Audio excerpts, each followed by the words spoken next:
Olá, profissionais de saúde e segurança do trabalho. Bem-vindos a mais uma aula aqui do nosso curso de Programas de Conservação Auditiva. Relembrando, meu nome é Hugo Leite, eu sou médico otorrinolaringologista e médico do trabalho, especialista nesses casos de perda auditiva potencialmente causados por exposição a níveis de pressão sonora elevados. Eu só queria lembrar a vocês de já curtirem aqui o vídeo, compartilharem esse conteúdo com os profissionais que também trabalham aí junto com vocês, que estão envolvidos nessa questão da preservação da saúde auditiva dos trabalhadores, e convido vocês também a conhecerem o nosso PCA Expert, essa ferramenta desenvolvida com tanto apreço por tornar mais eficiente, mais eficaz a implementação e a gestão dos programas de conservação auditiva.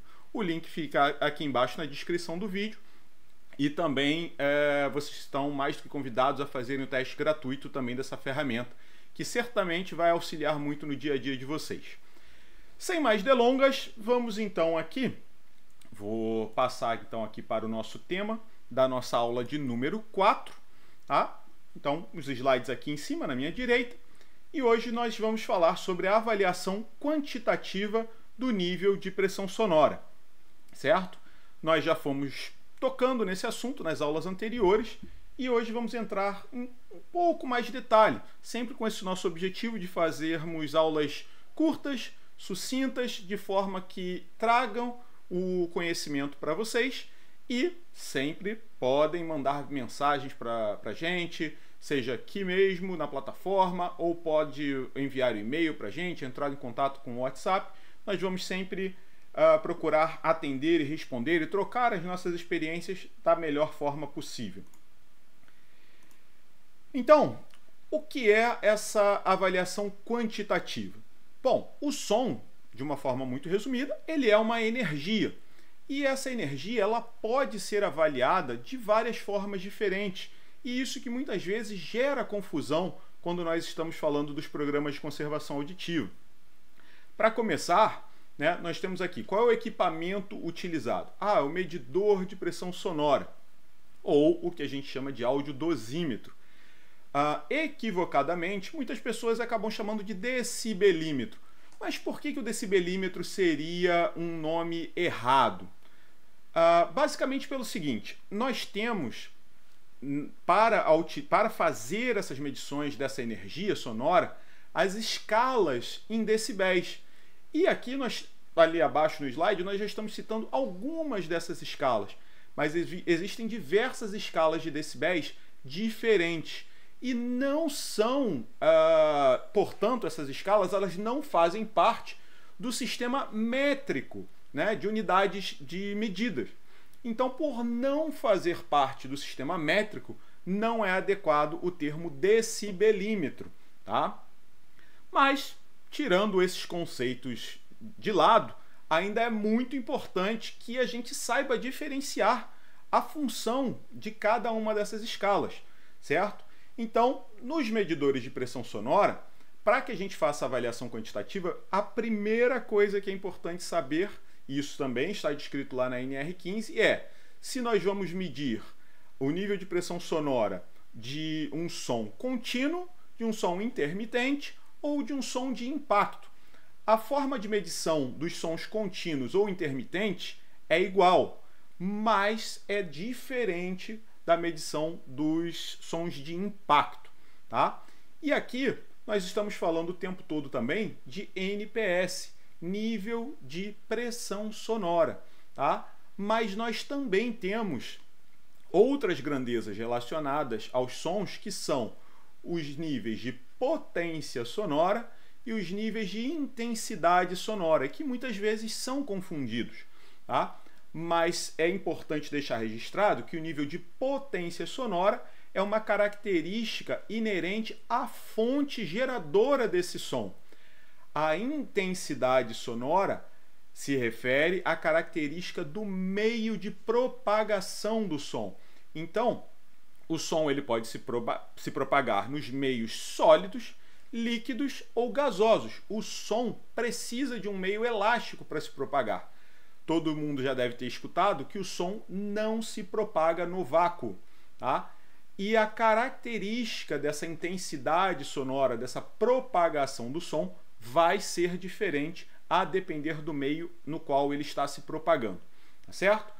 E então, sim, o nível de pressão sonora é o que realmente vai transmitir essa energia sonora sobre uma determinada superfície. E nesse caso, qual é a superfície que importa? O indivíduo que está ali exposto àquele som, né? Então, particularmente, nós vamos falar da nossa membrana timpânica. Então, pressão, fisicamente falando, é uma força exercida sobre uma determinada área. Então, o nível de pressão sonora sobre a membrana timpânica é que vai ser a grandeza medida e avaliada para determinar se existe um potencial de dano auditivo ou não. Sei que foi muita coisa que eu falei agora. Se for o caso, assiste esse pedaço de novo e qualquer coisa, mandem mensagens para nós. Estamos aqui para ajudar, beleza? Então, quando nós vemos ali na questão de parâmetros, a gente falou então do nível de pressão sonora, não nível de intensidade sonora, nem nível de potência sonora. E por que eu coloquei o dBA, dBc ou dB linear? Conforme vocês podem ver, na própria NR15, quando nós formos fazer a medição de sons contínuos ou intermitentes, a gente vai utilizar a escala A, que ela é como se fosse assim uma escala abrangente, como se ela estivesse considerando várias frequências, o efeito combinado de diversas frequências em uma medição única, porque a gente sabe que também podem ser feitas medições por bandas de frequência. Então pode existir dentro de um som complexo, um som formado por diversas frequências, nós podemos ter o predomínio de mais ou menos energia atribuída a uma faixa de frequência. Ou sons mais graves podem ter uma participação maior, ou sons agudos podem ter uma participação maior vamos dizer assim, no cômputo geral dessa energia sonora. Já a escala dBc ou a dB linear são duas escalas diferentes que são utilizadas para sons de impacto. E qual é a diferença do som de impacto para o som contínuo ou intermitente? Bom, também está essa definição na NR15. Então, os sons contínuos ou intermitentes são aqueles que têm duração maior do que 1 segundo, com intervalos, ou seja, com uma ausência daquele som menor do que 1 segundo. Então, um som que dura mais do que 1 segundo, com intervalo menor do que 1 segundo. E os sons de impacto são o contrário. São sons que têm duração menor do que 1 segundo e um intervalo maior do que 1 segundo.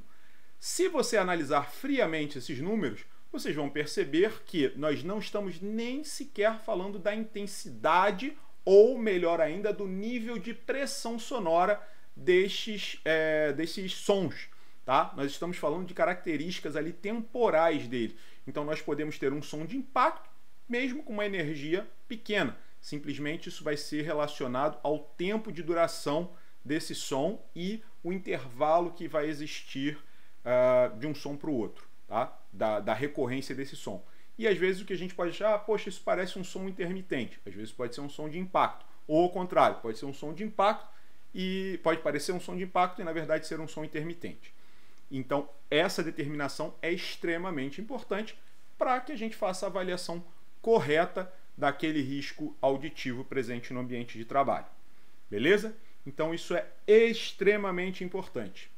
E a partir daí, né, essa é a primeira etapa, uma daquelas primeiras etapas que eu falei que é super importante, que é fundamental constar no documento, que é importante estar no desenvolvimento de um programa de conservação auditiva eficaz e eficiente. Beleza?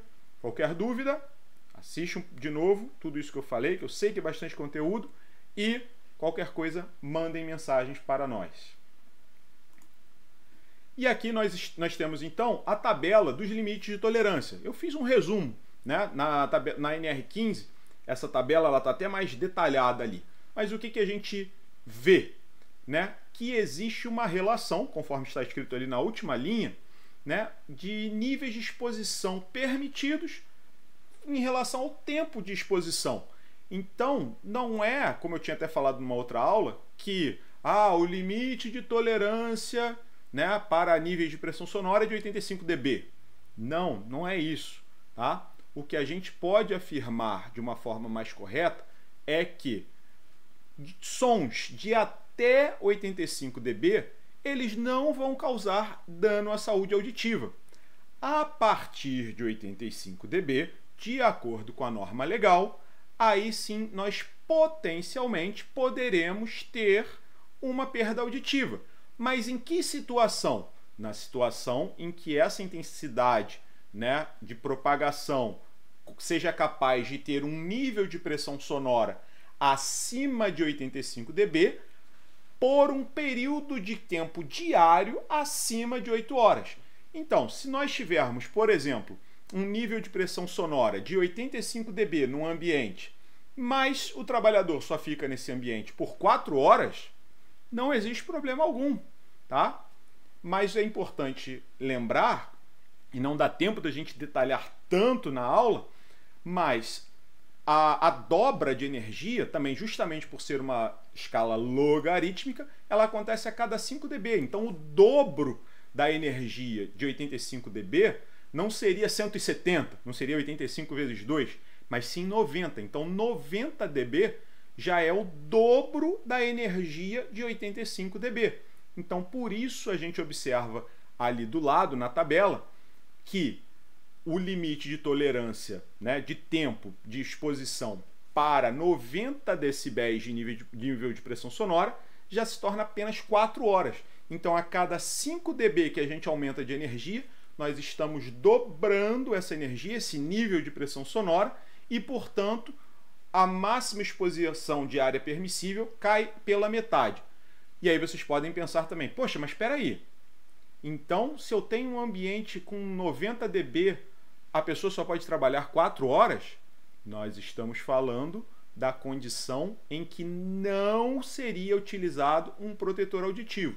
Então, é considerado seguro o trabalho num ambiente de até 90 dB por até 4 horas, se a pessoa não utilizar qualquer tipo de proteção. Se ela utilizar uma proteção adequada, estende-se a possibilidade, né, de um tempo maior de trabalho de forma segura nesse ambiente. Claro que, como a gente falou, sempre é importante a gente procurar ter um ambiente com o maior nível de conforto possível para o trabalho. Então, seja o conforto não só acústico, né, mas o conforto de iluminação também, de velocidade de vento, tudo mais, todas aquelas normas da NR17. Mas que a gente sabe que muitas vezes não é 100% viável dentro de uma planta industrial, assim como seria viável dentro de um ambiente de escritório, por exemplo. Tá certo? Então, a gente tem esses limites, e acima de 115 dB, por exemplo, a gente vê ali que até 115 dB o limite de exposição seria de 7 minutos. Ou seja, qualquer ambiente acima de 115 dB é considerado um ambiente de risco grave e iminente para a saúde auditiva, a menos que a pessoa esteja utilizando uma proteção. E a nível de curiosidade, é extremamente comum que esses limites, que esses níveis de pressão sonora sejam atingidos, por exemplo, em trios elétricos. Shows de trios elétricos são capazes de elevar o volume, né, de chegar a um nível de pressão sonora acima dos 115 dB. Então imagine que as pessoas precisam estar conscientes de que aquilo constitui um risco para a saúde auditiva delas. Tá? As pessoas que vão nesses shows, não só no trio elétrico, falei do trio elétrico porque me lembrei logo de uma matéria que foi feita demonstrando isso, né? Uma matéria de televisão feita sobre isso. Mas é preciso conscientizar as pessoas que os cuidados com a saúde auditiva delas devem ocorrer tanto no ambiente de trabalho quanto também fora do ambiente de trabalho. Beleza? Pessoal, muito obrigado por estarem presentes aqui em mais essa aula. Nossa próxima aula será então sobre a proteção coletiva ou individual e outro tópico extremamente importante, que é como se faz a escolha do EPI auditivo. Beleza? Então, quem gostou, já curte, compartilha, segue aqui o nosso canal para mais dicas, mandem mensagens para a gente sempre trocar experiências e a gente poder sempre nos ajudar, fortalecer os profissionais aí que trabalham com os programas de conservação auditiva, demonstrando para as empresas e para as clínicas de saúde ocupacional a importância de um programa bem elaborado que seja realmente eficaz e eficiente na prevenção das perdas auditivas. Beleza? Estão aí os nossos contatos. Aguardo vocês na próxima aula. Muito obrigado.